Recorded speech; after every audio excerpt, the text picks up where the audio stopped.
If you're over 60 and you feel like your spine rusts up easily, in the morning when you get up, when you try to put on a shoe, when you roll over in bed, or even when you stand at the sink for a while, this video is for you. Today I'm going to show you 3 simple, very safe stretches that, in real life, often help your back feel lighter, looser, and more comfortable, without needing agility, without scary positions, and without that fear of locking up. I'll give you 3 options to do on a mat or on the bed, and 3 options to do seated.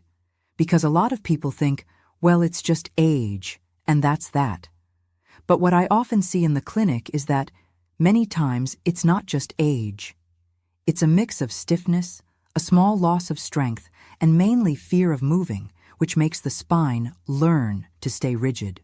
And the more we avoid movement out of fear, the more the body thinks it should protect.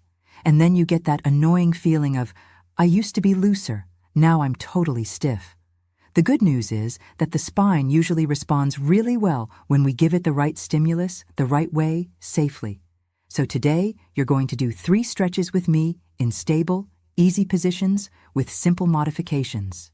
And at the end, I'll also tell you a very common mistake that makes stiffness worse, even for people who stretch every day.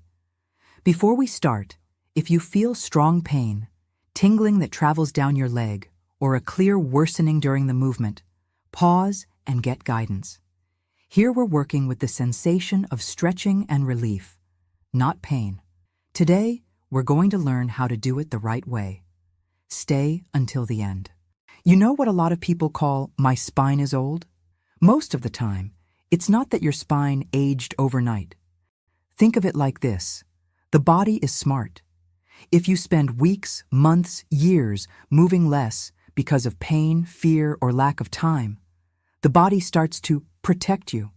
It reduces your range of motion, increases stiffness, and you feel that locking sensation when you try to turn, pick something up from the floor, get out of the car. And I want to ask you something so you can pinpoint it. Do you feel this more in the morning when you get up? Or more at the end of the day after you've been sitting or standing for a long time? Answer in the comments. In the morning or at the end of the day. That even helps me make more spot-on videos. Now, about stretching, there's a lot of confusion out there, right? Some people think stretching puts the spine back in place, or that stretching fixes everything on its own. And science shows a more realistic and more useful view. What the strongest studies have been showing is that stretching can help mainly in 3 ways. First, it tends to increase range of motion when it's done consistently for a few weeks. In reviews and meta-analyses, stretching programs for at least 2 weeks already tend to improve flexibility and movement reach. Second, that increase often isn't because the muscle stretched and became something else, but because the body improves its tolerance to stretching and can reduce the sensation of stiffness. In other words, you move more comfortably with less of an internal break. Third, stretching can reduce pain sensitivity in some people, sometimes even right away, depending on the dose and context. That's not magic. It's the nervous system being less on high alert.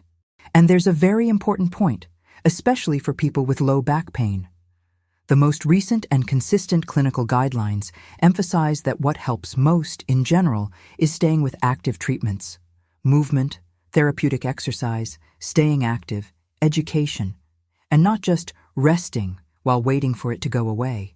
Stretching fits in as part of that package, but it's rarely the only piece. Springer. So the realistic promise here is, these 3 stretches can help your spine feel less stiff, with more comfortable mobility, and that usually shows up in practical things. Rolling over in bed, standing up from a chair, walking with less woodenness. Now tell me, when you stretch, are you the type who stretches and accidentally holds your breath, or stretches and can breathe calmly? Because breathing is one of the keys to making stretching work well, and I'll remind you of that in each exercise. In clinical practice, I see this a lot. The person actually does a good movement, but they do it with fear, holding their breath, with the whole body in defense mode. Then the body doesn't read it as safety. It reads it as a threat. And stretching done like that loses a big part of its effect. So today, the rule is simple. A stretching sensation, at most mild discomfort, but no sharp pain, and always with the option to modify. Now let's go to the first stretch. If you can, do it lying down on a firm, comfortable surface, either a firmer bed or a mat. If someone's nearby and that makes you feel safer, great, but you can do it alone, calmly. Lie on your back, bend both knees, and keep your feet on the floor. Before you pull anything, do a quick check-in. Notice if your low back is very arched or very flattened. The idea is to find a comfortable middle ground. Now pick one leg. You're going to bring one knee toward your chest, but here's the important detail. Instead of pulling on your shin, place your hands behind your thigh, like you're hugging the leg from underneath. That protects the knee and avoids unnecessary strain. Pull in slowly, only until you feel a nice stretch in your lower back and often in the glute as well. It shouldn't hurt. If it goes past that mild discomfort point, ease off a bit. And now comes the part that makes this stretch work even better. Breathing. Inhale through your nose and exhale as if you're switching off the tension. With each exhale, see if you can gain 1 millimeter of comfort, not force. Comfort. Stay here for about 20 to 30 seconds. No rush. If you prefer, you can count 5 slow breaths. Now come back slowly, place your foot on the floor, and do the other side. And if you feel that when you switch sides, there's still room to improve, you can repeat. Do 1 more round on each leg. In total, you can do 2 to 3 times per side, always respecting comfort. It's not about quantity, it's about quality. If you feel your lower back is still kind of fighting you, here's a simple modification. Place a low pillow under your head or even a small rolled towel under your knees at the start, just to reduce that initial tension. Now let's go to stretch 2, a gentle lying twist with one knee bent. This is a very gentle twist, the kind many people finish and say, "Wow, it feels like something unlocked." Lie on your back, keep one leg straight and one knee bent with the foot on the floor. Open your arms out to the sides in a T shape for stability. Now choose a side to start. Let's say you're taking your right bent knee toward the left side. Before you just drop it, do it the safe way. Start letting the knee move to the left very slowly, like the movement has brakes. Only go as far as it feels comfortable.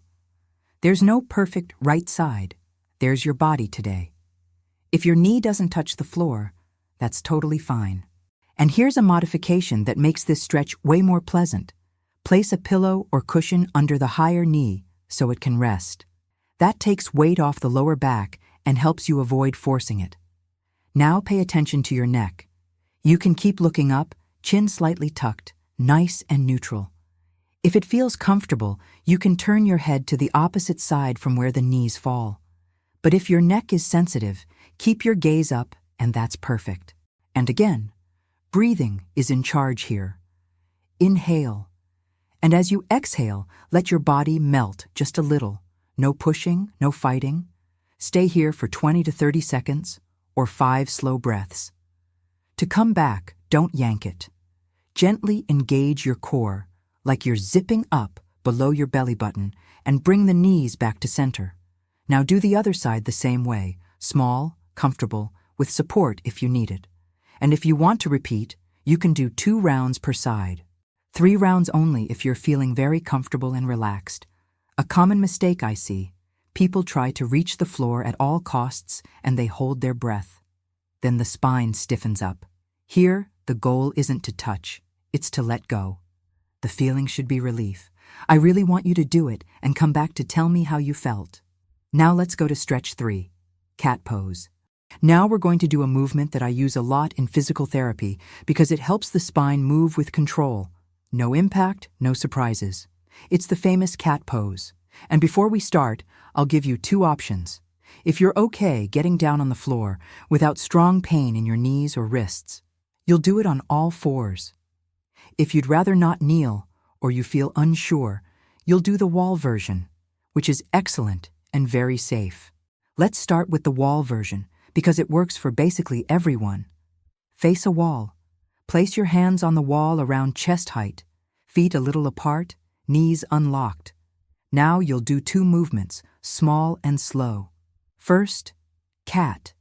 Gently push into the wall and let your back round a little, like you're trying to spread your shoulder blades. Don't hunch your neck.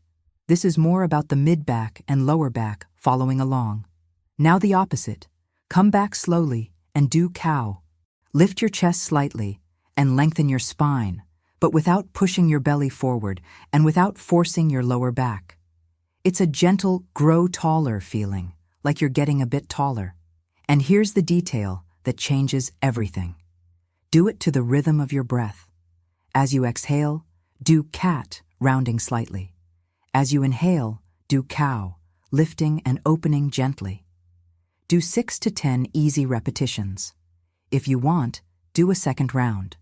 At most, 2 to 3 rounds, always comfortable. Now, if you want the floor version, all fours, it's basically the same movement. Hands under your shoulders, knees under your hips. If your wrist bothers you, you can support yourself on your forearms on a cushion, or make a fist. If your knees bother you, place a folded towel underneath. Then repeat. Exhale and round. Inhale and lengthen. No rush, no pain. A very common mistake I see is making it too big and breaking down in the lower back, or throwing the head back. Here it's about quality movement, not a performance. Small, safe, repeated. By the end of the exercise, you'll feel your spine lengthened. It's such a good feeling. If you haven't done this yet, I invite you to add it to your routine and feel it. And tell me, do you prefer doing this exercise on the wall or on the floor? Comment wall or floor, because that helps me plan the next routines. Up to this point, you've done the lying stretches, which are great for that feeling of safety and for easing stiffness without any surprises. But I know that not every day we can, or want to, get down on the floor. Sometimes it's the knee, sometimes it's the fear of getting up afterward, and sometimes it's just practicality. So now I'm going to give you seated options and standing options with support, so you can take care of your spine the same way, safely, using only a chair and a wall. And I'll start with the easiest one to fit into your day-to-day, one you can do even on a coffee break, without drawing attention and without fear. And I want to start with something a lot of people forget, but that has everything to do with the old spine feeling, the front of the body closing up. When the chest gets tight and the shoulders drift forward, the spine tends to curl, breathing gets shorter, and the mid-back loses mobility. Then the low back tries to compensate, and you feel that stiffness that seems like it won't let go. So before we work the back side, let's open the front a bit with a simple chest stretch that often gives an immediate feeling of a lighter posture. Stand next to a wall or a door frame. Rest your forearm on the wall with your elbow about shoulder height and keep your shoulder relaxed, away from your ear. Now take a small step forward and slowly rotate your torso away from the supported arm, only until you feel the front of the chest and the front of the shoulder open up. You don't need to find the maximum. The goal here is comfort and looseness, not proving flexibility.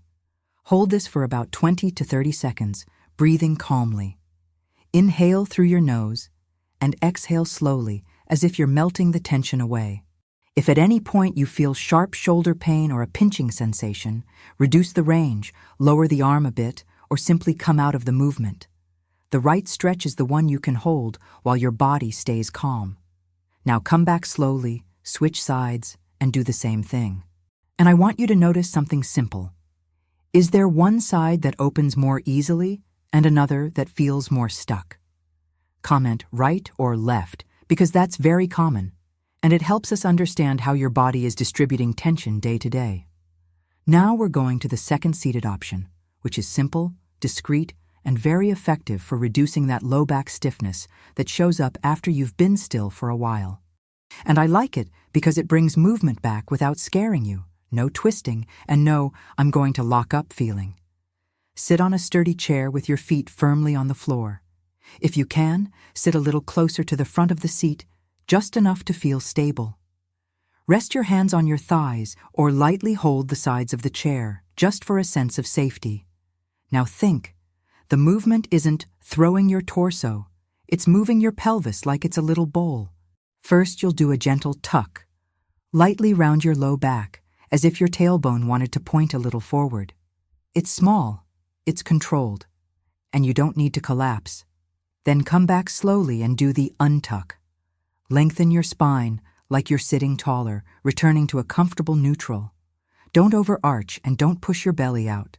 Just find a nice middle ground, like your spine is breathing. Do this back and forth slowly, to the rhythm of your breath.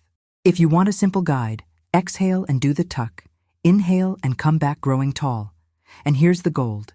The calmer you can breathe, the more your body understands it's safe to let go. You can do 8 to 12 reps.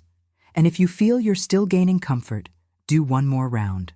In total, 2 rounds is great for most people. If sharp pain shows up at any point, reduce the range, because this is one of those where a small, well-done movement usually works better than a big one.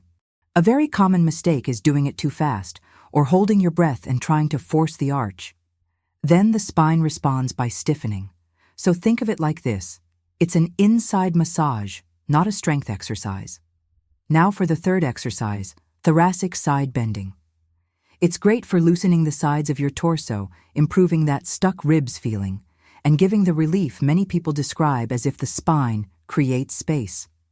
Sit on the chair again with your feet firmly on the floor. Lengthen your spine as if someone is gently pulling the top of your head upward without stiffening.